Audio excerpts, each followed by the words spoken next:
ধানমন্ডি ৩২ নম্বর ভেঙে গুঁড়িয়ে দেওয়া হবে আর ভারতের মিডিয়া সেটা নিয়ে কথা বলবে না, সেটা নিশ্চয় হতে পারে না। বলা বাহুল্য, এরকম একটা ইস্যু তাদের জন্য অনেক বড় কিছু, কারণ তারা দীর্ঘদিন থেকে বাংলাদেশে ঘটা প্রতিটা ঘটনা, বিশেষ করে সেটা যদি কোনোভাবে বর্তমান অন্তর্বর্তীকালীন সরকারকে প্রশ্নবিদ্ধ করার সুযোগ সৃষ্টি করে, সেটা নিয়ে ভারত কথা বলবেই, ভারতের মিডিয়া কথা বলবেই। দীর্ঘদিন থেকে এই মিডিয়া ভারতের সরকার, বিজেপি সরকারের, বিশেষ করে জনাব নরেন্দ্র মোদীর গদি মিডিয়া, মানে তার কোলে থাকা মিডিয়ায় পরিণত হয়েছে। তার সাথে গতকালই আমাদের প্রেস সচিব, প্রধান উপদেষ্টা প্রেস সচিব শফিক ভাই যে কথাটা বলেছেন, উইচ ইজ ভেরি রাইট, আসলে এই ঘটনাটাও সাথে যুক্ত আছে। সেটা হলো আওয়ামী লীগ বিরাট বড় অঙ্ক ইনভেস্ট করেছে ভারতের মিডিয়াতে, যাতে এই ধরনের প্রোপাগান্ডা ক্রমাগত চালানো যায়, যে কোনো ইস্যুই আসুক না কেন। মানে ভারতের মিডিয়া দেখলে খুব অবাক লাগে। ইভেন অভিনেত্রী শাওনকে জিজ্ঞাসাবাদ করা হয়েছে, এটাকে অ্যারেস্ট বলেও অনেক জায়গায় বড় করে নিউজ করা হয়েছে। শাওনের সাথে আরেকজন অভিনেত্রীও অ্যারেস্টেড হয়েছেন, এগুলো নিয়ে প্রচুর কথাবার্তা আছে। যখন যেখানে যা ঘটছে, অনেকগুলো চ্যানেল, মানে এমন না যে দুই একটা খুবই নন সিগনিফিক্যান্ট ধরনের চ্যানেল এটা করছে, না, অনেক সিরিয়াস ধরনের চ্যানেল এই কাজ ক্রমাগত করে যাচ্ছে। যাই হোক, মানে ৩২ নম্বর ভাঙা নিয়ে আমি দীর্ঘ সময় ভারতের বিভিন্ন পত্রপত্রিকা ঘাটাঘাটি করেছি।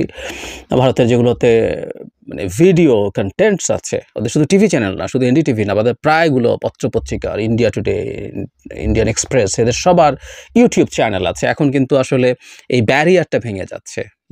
মানে ভিডিও যাদের আছে তাদের পোর্টাল আছে, যাদের টিভি চ্যানেল, আবার উল্টো যাদের নিউজ পোর্টাল অথবা সংবাদপত্র আছে তাদের আবার ভিডিও চ্যানেল তৈরি হয়েছে।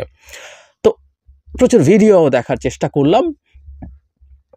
ইন্টারেস্টিং তেমন কিছু নেই, তবে দু একটা গুরুত্বপূর্ণ প্রশ্ন আসবে এবং ভারতের সরকারি যে স্টেটমেন্ট সেটাও দেখব আমরা। দেখে অনিবার্যভাবেই প্রশ্ন যেটা আসবে সেটা হচ্ছে, বাংলাদেশের সাথে ভারতের যে শত্রুতামূলক সম্পর্ক, এখনও শত্রুতামূলক সম্পর্কের পর্যায়ে আছে, সেটা খারাপ হবে এটা বলাই যায়, কিন্তু এটা কতটা খারাপ হবে এই ব্যাপারটা নিয়ে একটু কথা বলতে চাই। আগে গ্রসলি, খুব বেশি আলাদা করে দেখানোর কিছু নাই, কারণ আসলে ওখানকার মিডিয়া মোটামুটি একই কথা বলেছে। একটা নতুন কথা আছে কোনো কোনো জায়গায়, সেই জায়গায় আসবো। কিন্তু গ্রসলি যেটা হয়েছে, এই ভাঙচুরের কথা আছে, এই ৩২ নম্বর কীভাবে আমাদের হিস্ট্রির সাথে জড়িত, সেই হিস্ট্রি দীর্ঘ সময় নিয়ে বয়ান করেছেন অনেক মানুষজন আছেন, এবং সেই হিস্ট্রিটা ভেঙে ফেলা হয়েছে। এটা কত মর্মান্তিক, কত বিভৎস, কত ভয়ঙ্কর ব্যাপার সেটা বলা আছে। এটা কেন ট্রিগার্ড হলো, খুব অল্প জায়গায় গুরুত্ব দিয়ে বলা হয়েছে, কোথাও এক বাক্য, দেড় বাক্য, কোথাও একটু গুরুত্ব দিয়ে বলার চেষ্টা করা হয়েছে, যে এটা আসলে ট্রিগার করেছে শেখ হাসিনার, যে আমাদের এখানে ভাষণ দিবেন এই ঘোষণার পর তাকে ঠেকানোর জন্য এটা ডেটারেন্ট হিসেবে করার চেষ্টা করা হয়েছে। এটা খুব অল্প জায়গায়, সব জায়গায় এক দু লাইন করে, এক দুই বাক্য ভিডিওর ক্ষেত্রে বলা হয়েছে, কিন্তু না, এটা বিষয় না। বিষয় হচ্ছে এটা কেন করা হচ্ছে। এবং শুধু ৩২ নম্বর না, একই সাথে বিভিন্ন জায়গায় আওয়ামী লীগের নেতাদের বাড়িতে হামলা, ভাঙচুর, অগ্নিসংযোগ, এগুলো নিউজ হিসাবে এসছে। এবং মূল আর্গুমেন্ট হচ্ছে বাংলাদেশ একটা অ্যানার্কিতে আছে, বাংলাদেশে কোনো গভর্নমেন্ট বা কোনো সিস্টেম কাজ করছে না। এটা হচ্ছে কম আর বেশি, এটাই হচ্ছে তাদের মূল আর্গুমেন্ট।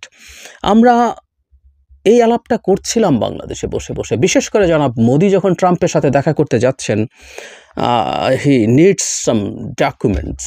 ট্রাম্পকে গিয়ে যদি বলেন বাংলাদেশে মারাত্মক এনার্কি চলছে, এখানে কোনো গভর্নমেন্ট নেই, ওখানে মবক্রাসি চলছে, আমরা কথ্য ভাষায় বলছি না, মবের মুল্লুক চলছে, এটা প্রমাণ করার মতো যথেষ্ট ডেটা তার হাতে আসলে এখন আছে, এবং জেনুইন ডেটা এই গত ২-৩ দিনে যা হলো।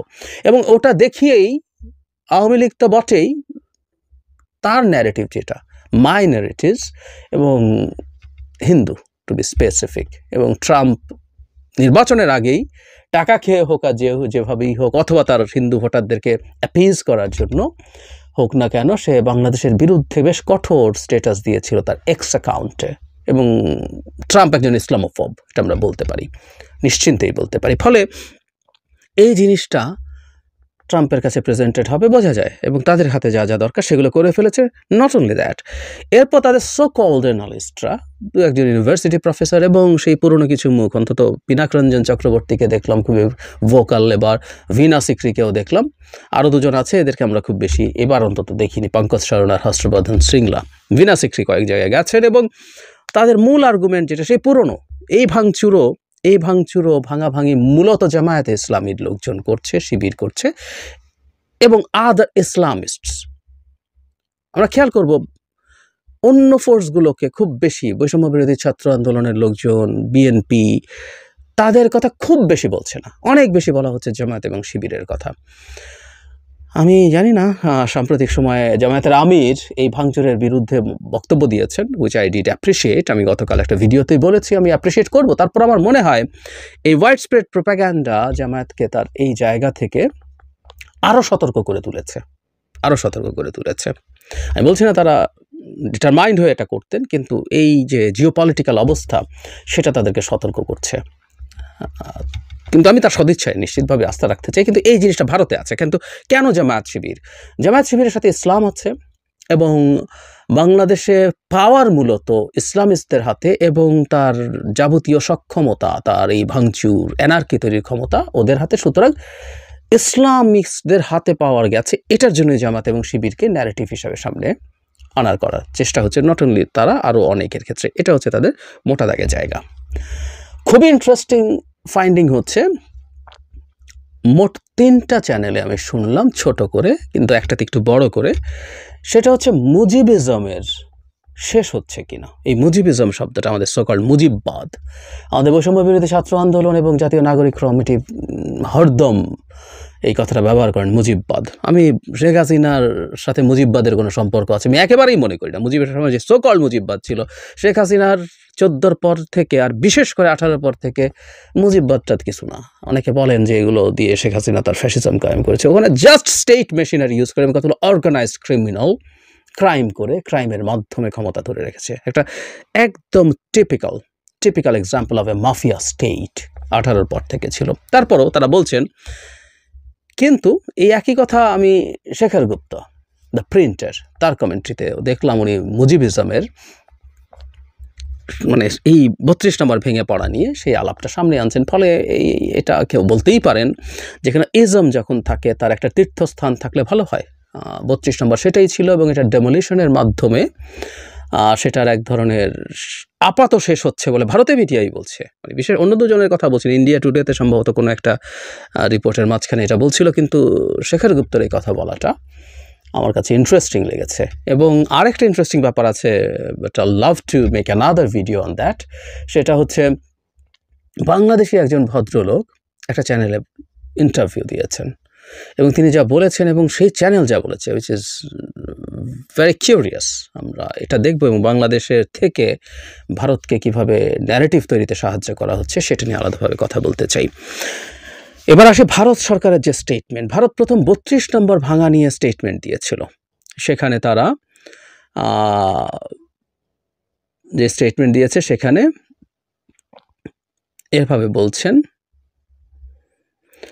রণধীর জয়সওয়াল বলছেন, দখলদারিত্ব নিপীড়নের বিরুদ্ধে বীরত্বপূর্ণ প্রতিরোধের প্রতীক শেখ মুজিবুর রহমানের ঐতিহাসিক বাসভবন ভেঙে ফেলা হয়েছে। বিষয়টি খুবই দুঃখজনক।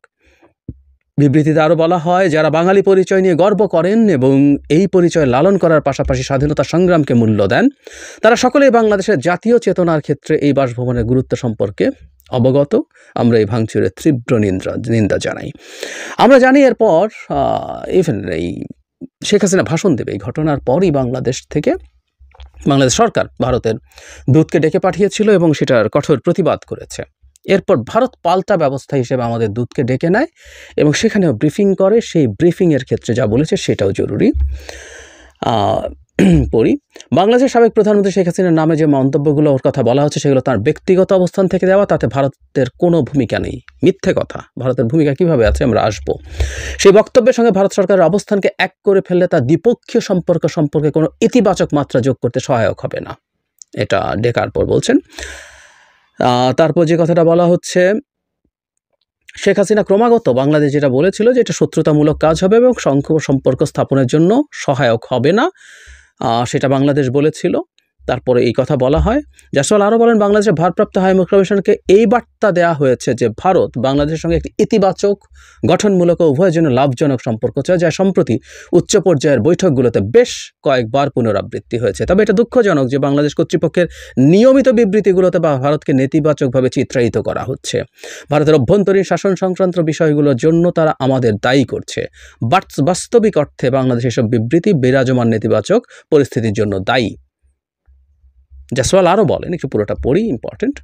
ভারত সরকার যখন পারস্পরিক স্বার্থে সহায়ক সম্পর্কের জন্য চেষ্টা চালিয়ে যাবে, তখন আমাদের প্রত্যাশা থাকবে যে বাংলাদেশও পরিবেশের অবনতি না হয় সে ব্যাপারে সচেষ্ট থেকে সম্পর্কের স্বার্থে সহায়ক ভূমিকা রাখবে। ট্রাম্পের সাথে মোদির বৈঠকে বাংলাদেশ প্রসঙ্গ উঠতে পারে, এরকম কথাও বলেছেন, ইত্যাদি ইত্যাদি। এখন ভারতের সাথে সম্পর্ক আসলে কোন দিকে যাচ্ছে? ওনারা বলছেন যে এটা ব্যক্তিগতভাবে দেয়া ভারত সরকারের বিষয় না। শেখ হাসিনার বক্তৃতা বা বক্তব্য ভারত সরকারের পরিকল্পনাতেই হয়েছে, মানে তার ইনডিফারেন্ট থাকা না, ভারত পরিকল্পনা করে কাজটা করছে। কিন্তু ইনডিফারেন্টও যদি তর্কের খাতিরে ধরে নেই, সে মাথা ঘামাচ্ছে না, দিচ্ছে, আমি বলছিও না, তার ইচ্ছা সে দিচ্ছে, সেটাও যদি হয়ে থাকে, ভারত আসলে বাংলাদেশের এই অনুরোধ বলি, চাপ বলি, তাকে নিতে হবে। একটা বিভৎস ক্রিমিনাল, মানে শেখ হাসিনা একটা ভয়ঙ্কর ক্রিমিনাল। এই ব্যাপারে মানে আমরা ফান করে বলতে পারি যে কতবার ফাঁসি হলে তার পাপের প্রায়শ্চিত্ত হবে, সেটা নিয়ে ডিবেট হতে পারে, সেটা 100 না 200 না 500। কিন্তু এর বাইরে শেখ হাসিনা কি করেছেন ক্ষমতায় থাকার সময় সারা পৃথিবী জানে, কি পরিমাণ মানবতা বিরোধী অপরাধ করেছেন। সো তাকে তারা রেখেই ভয়ঙ্কর পাপ করেছে, তাকে আমাদের হাতে তুলে না দিয়ে ভয়ঙ্কর পাপ চালিয়ে যাচ্ছে। সেখানে বসে সে এটা বলবে, এটা ভারত চাইলেই বন্ধ করতে পারবে, ভারতে বন্ধ করা উচিত, মানে ওর ইনডিফারেন্ট থাকা উচিত না।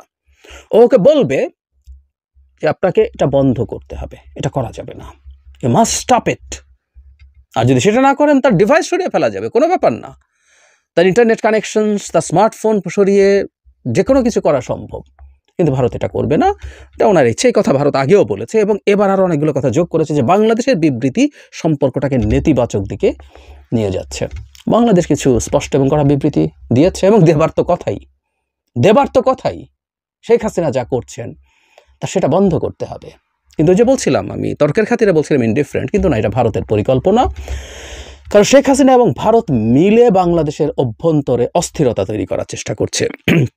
তারা এটা বলবেন বলে 32 নম্বর গেল, কিন্তু এটা অনেক বেশি ছড়িয়ে পড়লো।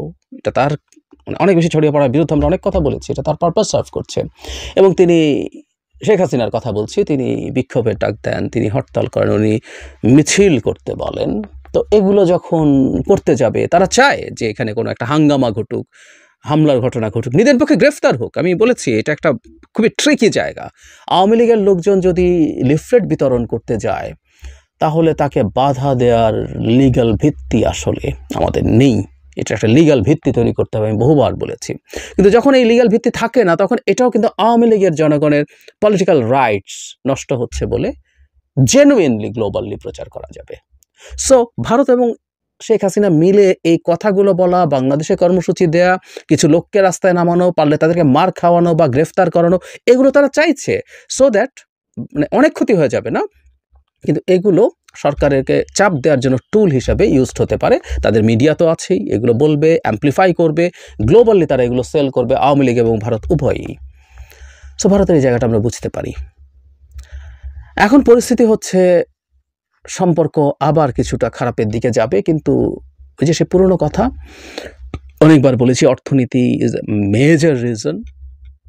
একই সাথে সিকিউরিটি এবং স্ট্র্যাটেজিক পয়েন্ট অফ ভিউতে পাকিস্তান, চায়নার সাথে বাংলাদেশ অনেক বেশি কানেক্টেড হয়ে পড়বে, এসব হতে পারে। তবে আমি তাদের মিডিয়ার সাম্প্রতিক কিছু কথাবার্তায় খেয়াল করছি যে তারা সম্ভবত ডক্টর ইউনূসের সাথে হোল হার্টেডলি খুব বেশি ডিলে আসলে আর যাবে না এবং সম্পর্ককে এই নিচু জায়গাতে অনেকটা সময় রেখে দেবে। মানে সরকার চাপ ফিল করবে ব্যবসায়ীদের দিক থেকে বা অনেক প্রশ্ন আছে, কিন্তু তারা চাইবে যে একটা নির্বাচিত সরকার, এটা আগেও বলেছে এবং তাদের সেনাপ্রধান একটা প্রোটোকল ভেঙে এ ধরনের একটা কথা বলেছেন। আমি গত 2-3 দিন ধরে ভারতীয় মিডিয়া দেখতে গিয়ে দেখলাম তাদের মোটা দাগে যারা সো কল্ড স্পেশালিস্ট, তারা এসে একটা ইলেকশনের কথা বলছেন, একটা ইলেক্টেড গভর্নমেন্ট, একটা আর্লি ইলেকশনস, সেটার কথা বলছেন।